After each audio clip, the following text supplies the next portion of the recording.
इस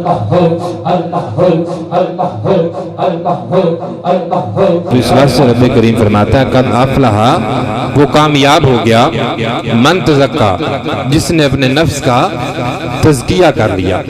अब वो तज़किया क्या है और किन किन अज़ा का तज़किया है, हमने अपने मुरीदीन की, अकीदतमंदान की ये इस्लाह करनी है कि किस किस उज़्व का हमने तज़किया करना है।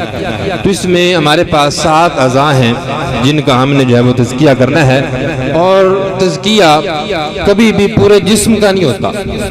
अगर हम कहें कि सर से लेके कदम तक अचानक से हमारा तज़किया हो जाए, हमारा नफ्स सुथरा हो जाए, तो इस तरह से नहीं होता। नफ्स के तज़किये के लिए के अलग अलग स्टेप होते हैं, यानी पहला है, फिर दूसरा है, फिर तीसरा है। तो इस तरह से हमारे पास 7 अज़ा हैं जिनमें सबसे पहले है हमारे हाथ का तज़किया, यानी जो मेरा हाथ है हमारा, इस हाथ से अच्छे काम करने हैं। मतलब ये आपके हाथ बुराई को मस न करें, बुराई को टच न करें, आपके ये हाथ गैर महरम को टच न करें, आपके ये हाथ चोरी में काम ना आए, डकैती में काम ना आए, आपके ये हाथ हराम कमाने में जो है वो काम ना आए। तो ये है हाथ का तज़किया। तो जब एक उज़्व का तज़किया मुकम्मल हो जाएगा, फिर दूसरे उज़्व का तज़किया जो है वो स्टार्ट होता है, और वो है हमारे पाँव का तज़किया। यानी हमारे जो पाँव हैं ये बुराई की तरफ चल कर ना जाए, हमेशा उस तरफ जाएं जो नेकी का जो है वो रास्ता है। पाँव के तज़किये के बाद हमारे पेट का तज़किया है, यानी पेट के अंदर हराम ना जाए। जो सारा दिन हम हराम कारी करते हैं और दुकानों में और मुख्तलिफ जगहों पे हम हराम कमाते हैं, तो पेट का तज़किया ये है कि एक लुक़मा भी हराम का वो हमारे पेट में ना जाए। जैसा कि मेरे दादाजी के बारे में 100 बार 1000 बार जो है ऐसी मिसालें जो है मौजूद हैं कि आप लोगों से पैसे बहुत कम लेते थे। ये कारी साहब बैठे हैं और हमारे जो पुराने मुरीद हैं उनको पता है, क्यों जी, पैसे लेने देने का माहौल उनका बहुत कम था। जब लोग देते थे किसी को तो वो वापस कर देते थे। तो मुझे एक साहब कहने लगा कि वो वापस क्यों करते थे?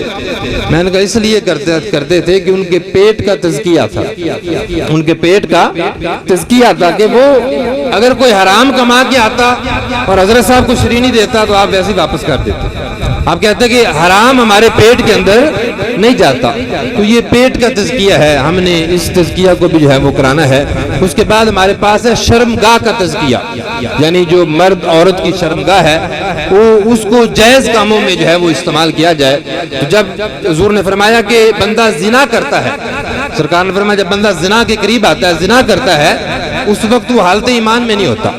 चूँकि हमने हालत ज़िना को ज़्यादा कर दिया, हालत निकाह को कम कर दिया, तो आज निकाह को बुरा समझा जाता है और ज़िना को जो है जो जायज़ समझा जाता है। तो शर्मगाह का तज़किया वो कैसे है, किस तरह से करना है, वो इंशाअल्लाह हम जैसे जैसे हमारे ये माहाना प्रोग्राम चलेंगे उसके अंदर जो है वो हम करवाएंगे।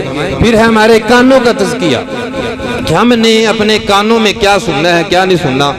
हमने हराम से इन कानों को बचाना है, म्यूज़िक से बचाना है, मौसीकी से बचाना है, हमने गाने बाजी से बचाना है। और अपने इन कानों के अंदर हमने क्या करना है, हमेशा कभी हमने तिलावत कुरान को सुनना है, कभी नाते करीम को सुनना है। फिर हमारे पास आंखों का तज़किया है, यानी अपनी आंखों को गैर महरम की तरफ जो है हमने अपनी आंखों को नहीं उठने देना, अपनी आंखों का जिना नहीं करना। हुज़ूर ने फरमाया एक अज़ा बदन का है, एक जिना बदन का है, एक जो जिना है वो आंख का है। तो आंख को जिना से जो है वो हमने बचाना है, ये हमारी आंख का जो है वो तज़किया है। फिर ज़बान का तज़किया है, हमने अपनी ज़बान को सुथरा करना है। हुज़ूर ने फरमाया तुम 2 चीज़ों की ज़मानत मुझे दे दो, मैं जन्नत की ज़मानत तुम्हें दे देता हूँ। सरकार ने फरमाया एक जो 2 जबड़ों के दरमियान है और एक जो 2 टांगों के दरमियान है। सरकार ने फरमाया तुम मुझे इस चीज़ की ज़मानत दे दो, इसके बदले मैं मोहम्मद तुम्हें जन्नत की ज़मानत देता हूँ। तो इस बात से अगर इन 2 उज़्व का भी तज़किया हो जाता है तो रब करीम इसके बदले में हमें कामयाब ज़िंदगी जो है रब जो है वो हमें अता जो है वो फरमाता है। तो हमने क्या करना है, अपने अज़ा का तज़किया करना है। तो एक दिन इंसान ने कोयल से कहा اے کوئل اگر تو کالی نہ ہوتی کتنا اچھا ہوتا، اے کوئل اگر تو کالی نہ ہوتی کتنا اچھا ہوتا۔ پھر سمندر سے کہا ہے سمندر اگر تیرا پانی کھارا نہ ہوتا تو کتنا اچھا ہوتا۔ پھر گلاب سے کہا ہے گلاب اگر تجھ میں کانٹے نہ ہوتے تو کتنا اچھا ہوتا۔ تو تینوں نے جواب دیا اے انسان اگر تجھ میں حضرت انسان کہ عیب تلاش کرنے کی عادت نہ ہوتی تو بھی کتنا اچھا ہوتا۔ تیرا تو کتنا مقام ہے، تم تو زمین پہ بیٹھ کے آنکھیں بند کرو عرش برید تک آنکھیں جاتی ہیں، تمہارا تو یہ مقام ہے کہ تم نماز پڑھتے ہو تو اللہ نے تمہاری نماز کو جو ہے وہ رب نے جو ہے وہ معراج بنا دیا ہے۔ تو ہمیں رب نے مقام عطا فرمایا، لیکن مقام کم کب کرتے ہیں؟ ہمارا مقام گھٹتا کب ہے؟ ہمارا مقام تھوڑا کب ہوتا ہے؟ جب ہم ایک دوسرے کے بارے میں جیلس ہوتے ہیں، جب ایک دوسرے کے بارے میں حسد کرتے ہیں، نفرت کرتے ہیں اور ایک دوسرے کے عیب تلاش کرتے ہیں۔ کئی احباب جب محفل میں اور اکثر جگہوں پہ آتے ہیں، ہمارے پاس بھی کئی بیٹھے ہوتے ہیں، تو وہ اکثر کسی نہ کسی کا تذکرہ کر دیتے کہ فلاں صاحب کے اندر یہ نقص ہے، فلاں کے اندر یہ نقص ہے۔ تو مجھے ایسے میں میاں محمد بخش کے وہ اشعار یاد آتے ہیں۔ میاں صاحب کہتے ہیں برے بندے نو میں لبن ٹریا، برے بندے نو میں لبن ٹریا، برا لبا نہ کائی، جد میں اندر جاتی پائی میں تو برا نہ کائی، جد میں اندر جاتی پائی میں تو برا نہ کائی۔ تو ہم سے برا کوئی نہیں، اگر ہم اچھے ہیں تو پھر لوگ بھی ہمیں اچھے نظر آتے ہیں۔